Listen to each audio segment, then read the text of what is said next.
Hello everyone and welcome to a book review for a chunker of a book. This is Brutal Obsession by S. Massery. I'm guessing that's how that is said. This is definitely a book that you must be 18 years or older to read. So if you are younger than 18, which I don't know the age demographic of my audience, I am trusting you. Or if you have children around that are younger than 18, please watch this video later or completely click off of it. If you're younger than 18, do not watch. If you have children around, I suggest waiting until you are alone, not with the children. Okay? Because I will be using words in this that are sexual, and yeah, let's go ahead and get into this. So this is Brutal Obsession.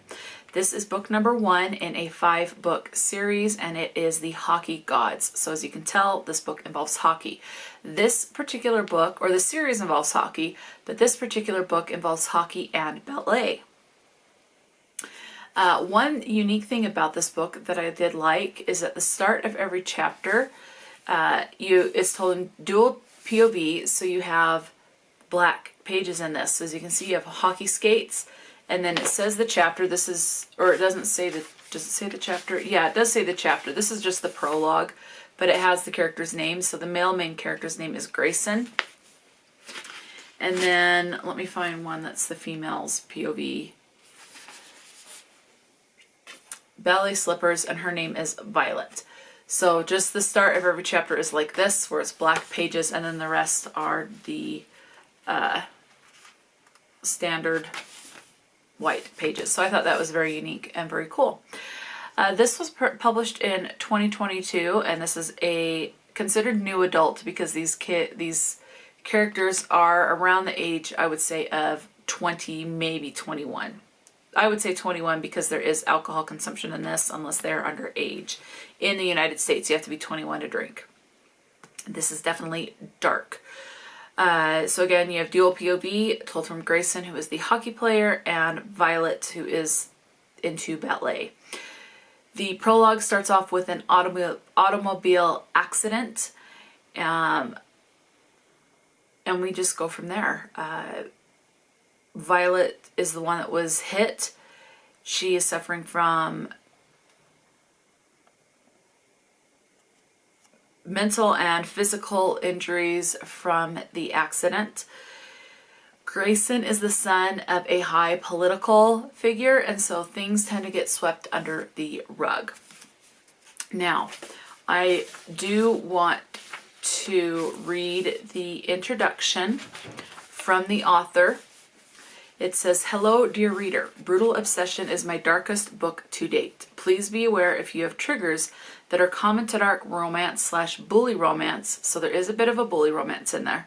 "This story checks quite a few of those boxes, including blood and knife play, dubious consent, breath play, consensual non-consensual, primal play, and mental, physical, and emotional bullying." Okay? That just skims the surface of what is in this book, so it does get very dark. So this is a romance. You do learn from the start that Grayson was the one that was driving that hit Violet's car and basically shattered her dreams of becoming a ballet dancer. She still has hopes and dreams of eventually, hopefully, being able to heal enough to start being able to dance again. There's a lot of talk of how shattered the bones were, the surgery, and a lot of nerve damage that she has to deal with as well. And they both know. Grayson knows he hit Violet, and Violet knows that he was the one that, Grayson was the one that hit her. So there is some animosity and hatred, but at the same time there's a lot of sexual tension, and they enjoy having the rough sex with each other. And so you're seeing a lot of that, and as they have more and more sex, you're seeing Grayson become more and more possessive of Violet. And things like that. So it's a romance, and so there's hatred and bullying, and then it leads to bullying in a way they think is teasing, mostly coming from Grayson, and Violet starting to realize how rough she likes the sex and dark and twisted, and starts to question things about herself, and then they start to kind of fall for each other. I mean, it's your standard romance. So that is basically that in a nutshell. A couple of things, and these triggers will give you a bit more information about what this is about. So you do have the blood and knife play, and I did write down everything that they said. You have a sexual assault in this, so also please be aware of that.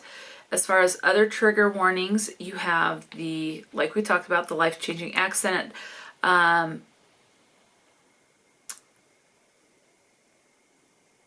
Drunk driving is talked about in this, so yeah. And one of the things in this is blaming the other person, blaming someone else. Even though you're at fault for something, you're blaming someone else, saying, oh no, it's their fault because I wouldn't have been in this situation if they hadn't have done this, or something like that.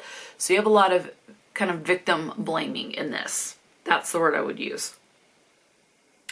You have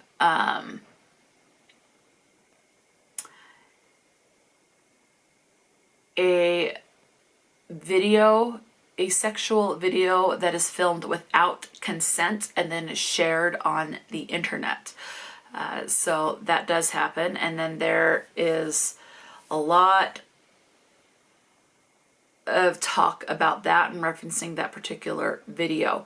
One thing to be aware of, Violet does have an ex-boyfriend as well, so he does pop up quite a bit and as well, and so there's a lot of her trying to get rid of him. It feels like he's kind of hot and cold with her, like he wants the relationship, but at the same time he hates her guts. So there's a bit of talk about that as well. You have someone forced to sign an NDA, or a non-disclosure agreement, basically against their will. They're kind of blackmailed into it. So you do have that. So you have quite a bit of blackmail going on in this book as well. Bribery, you also have breaking and entering, and you have someone being drugged with a date rape drug, and you have a stalker. So as you can see, this book gets pretty dark. And that's, let's see, what's another thing? Oh, you do find out there is talk of parents that are absent or dead. So not great relationship with the parents. And you also have abduction and opioid addiction talked about. So as you can see, again, it gets very dark. And that's all I can say without getting into spoilers. This is definitely one that you go along for the ride and have a great time uncovering stuff. I enjoyed it. I have book number 2 on order, and I am excited to delve into that at some point. Okay, now, in case you are still on the fence of this, this is definitely where if you're hanging around and you're not 18, you need to leave. Okay, I advise you to leave earlier. You definitely need to leave now.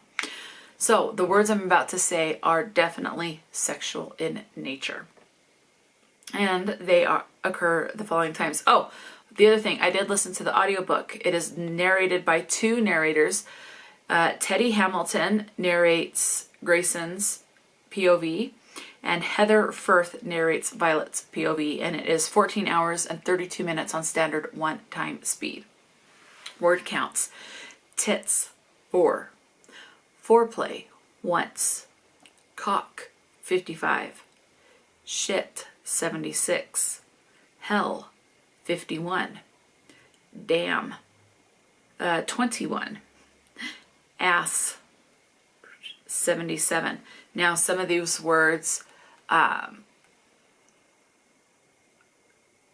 it's the core word. Like there would be more words that I would say longer than this list is. Like damn, it could be damn it. GD, like goddamn would be one that was a lot, but I would split that up into God and then damn. So just do be aware of that. Breast comes up 31, dick 18, climax 3, slut 9, God 25, not in a religious sense, bitch 7. Now this one, it's going to be one of either two. It's either BJ which is the abbreviation for blow job. So it comes up as blow job and sometimes BJ. And that occurs 10 times. You have the name Jesus 4 times, not in a religious sense. Horny, 3. G-spot, once. Blow, blowing, or blows, 8. Whore, 8. Head, 3. Clit, 40. Come, C-O-M-E, 46. Orgasm, 21. Cunt, 18. Twat, 1. Not quite sure what that means. I don't care. I just figure that could be bothering to some people. Pussy, 12. Turned on, 7. Hard, 20. Base, 2. Tip, 8. Erotic, 4. Balls, 7. Cum, C-U-M, 10. Length, 1. Pump, 2. Nipple, 16. Wet, 13. Pound, 5. Erection, 6. Skank, 1. Get off, 6. Slit, 3. Prick, 1. Lips, 1. Bastard, 3. The word rape comes up 2 times. It does not describe any rape scene. Shaft, 1. Nuts, 1. Double penetration, 1. Hump, 2. Entrance, 2. Oh, I have G-spot down here again. So G-spot actually comes up 2 times rather than 1. Base, 1. Quickie, 1.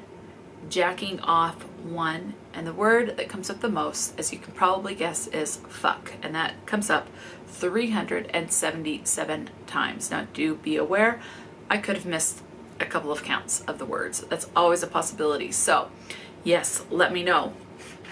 With the information I gave you in this particular video, are you interested in picking up Brutal Obsession or not? Have you read anything else by this author? I do know they have other works out. Does it list any? No. Nope, it does not. Where does it in the back? Oh, it does.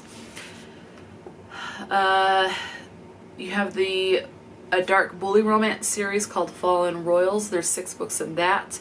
A dark reverse harem called Sterling Falls. 4 books in that. And a mafia romance, 3 in that, it looks like. Is there anything on the back? Oh, and Broken Mercenaries, which is a romantic suspense, 3 books in that, at least as of the publication of this particular book. So let me know, have you read any of the works by S. Massery? Have you read the Hockey God series or anything like that? Let me know. Oh, I do have 2 tabs. Let me tell you those, because there's 2 things I underlined. The first one is, there are some wounds you can't heal from, some pain that never goes away. And the other thing I underlined that I really enjoyed was, hope is this dangerous thing. It's quiet and warm, and it stays locked away until we feed it. And then it bursts into flame and it consumes us. Like that. So yeah, let me know, what are your thoughts? Are you intrigued to pick this up, or are you now thinking this is a book that you should avoid? Let me know. Talk to me in the comment section below, and until next time, stay true to yourself and enjoy a good book, and I'll talk to you later.